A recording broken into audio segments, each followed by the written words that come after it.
Welcome back to Beijing Blitz Motorsports. I'm Anthony Morris. In this episode, we will be interviewing one of the fastest men on two wheels in the Caribbean. This episode has been sponsored by Williams Equipment Limited, so we would like to give them thanks. This was done through the help of the Barbados Association of Dragsters and Drifters. So let's go over now to our very own David Nelson for the interview.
Okay, so how long have you been into rating and how long have you been rating competitively?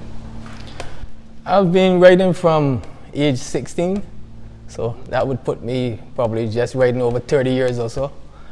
In terms of competition, I think it really started when BAD was formed and the drag racing format was really brought to the table in terms of competition here in Barbados.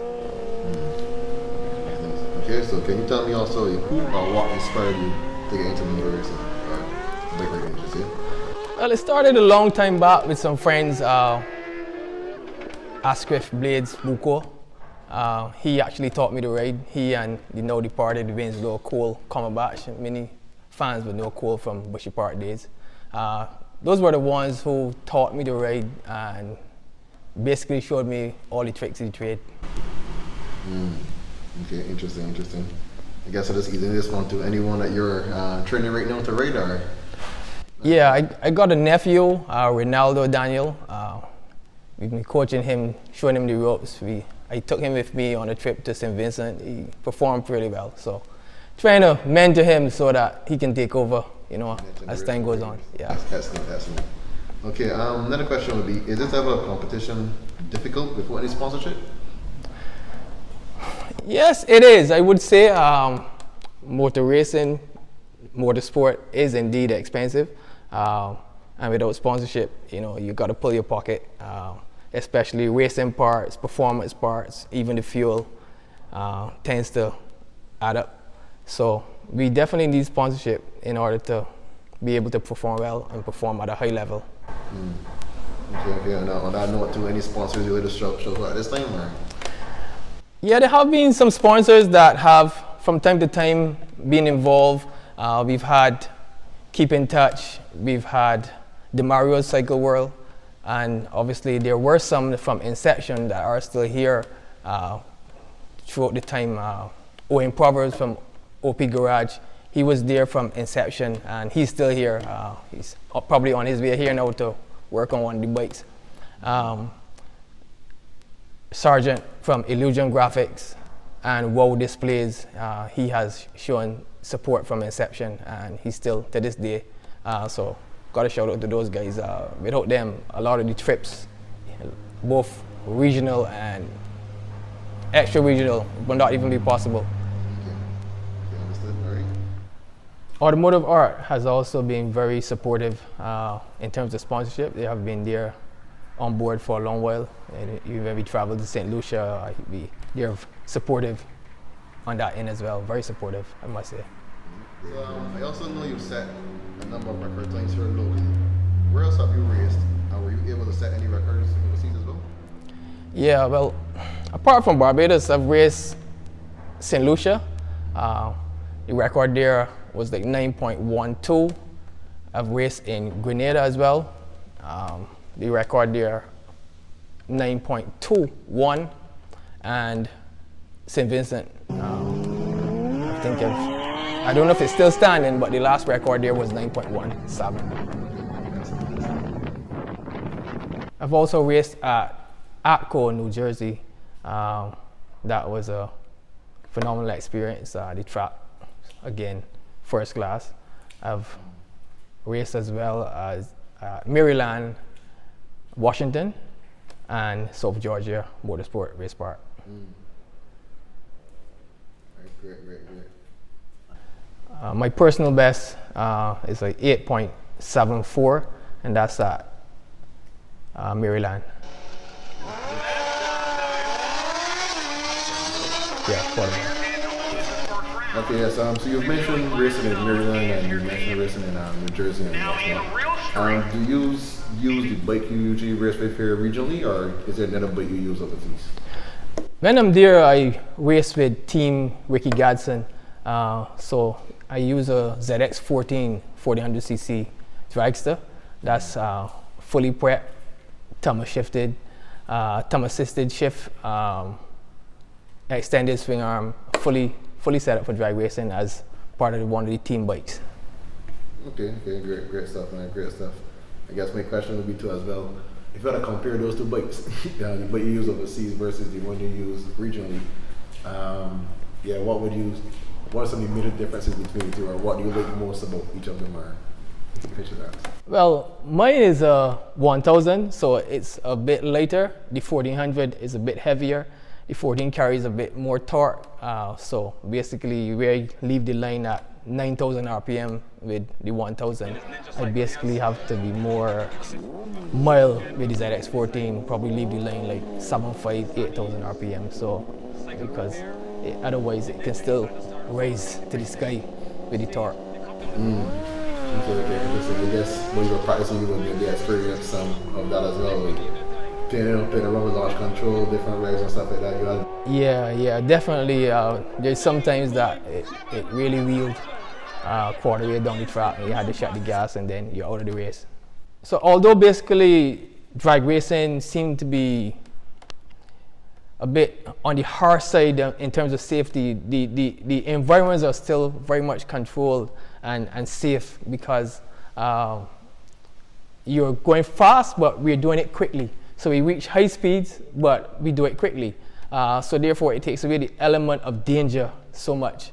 But again, like any sport, there is a bit of danger. I remember on the last event in Maryland, one of the top fuel bikes, I think it was Larry McBride, Spider-Man, that caught fire probably around the 8th mile mark, and he had to be airlifted.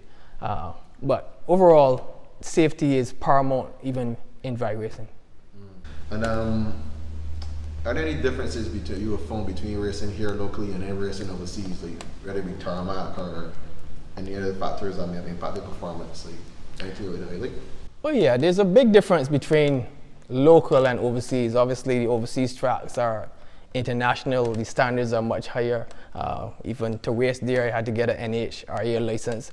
But the track prep is superior. I mean, it's heated, it's track bike. There's a water box burnout. Apart from the quarter mile drag strip itself, then there's another half a mile deceleration at the end. So there's no worry about braking. You just fly through the finish line and lots of runoff. You practically don't even need brakes. But the track in itself is superior. It's a big stage, so it's quite different. Okay, interesting. And that being said, then, I guess on a whole, how much work would you say goes into preparing for competition? And do you have any crew members or anybody in particular in that crew or the team you would shout out as well? Well, locally, again, I get a lot of support from Owen. He's there with me from the setting up of the bike stage till the end of the night after we have to pack up and head back in. So he's been even traveled with me on occasion to St. Vincent was the last event, and he was there setting up the bike, preparing and all that. When it's overseas, I got a friend, Cameron Clark. He comes over to New Jersey and helps me there. But the package over there is quite different. I race with Ricky Gadsden, so he does a lot of the preparation with the bike and all that. It's basically a joint of a team effort with them, with those guys. So it's a little bit easier on that side when I get up.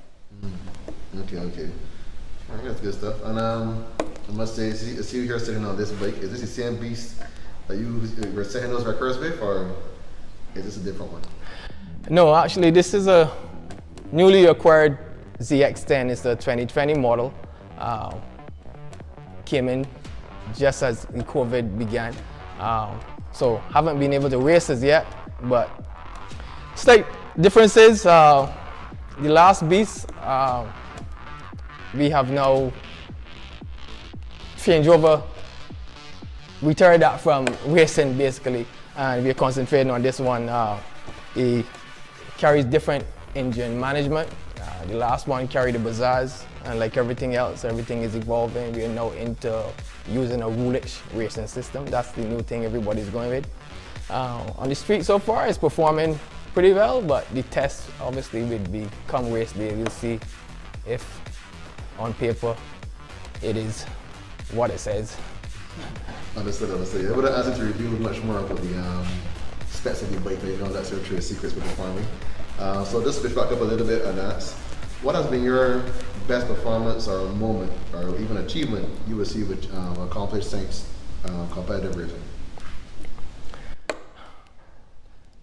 To me, the best achievement would have been an event that I did in St. Lucia. That event, it so happened that I probably clean sweep the entire night. I won fastest bike of the event. Then I won the bracket class, which is the 9-second bracket class. And then it also turned out to be the fastest time on the event between bikes and cars. So that was truly, in my mind, successful.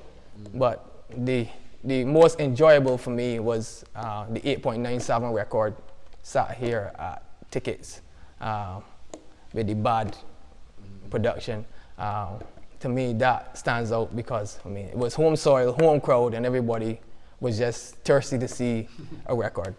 Okay, yeah. Kelvin Bird Daniel, fast man, 9.83 last time out. What are you looking to push today, Bird? I don't know yet. We'll wait and see.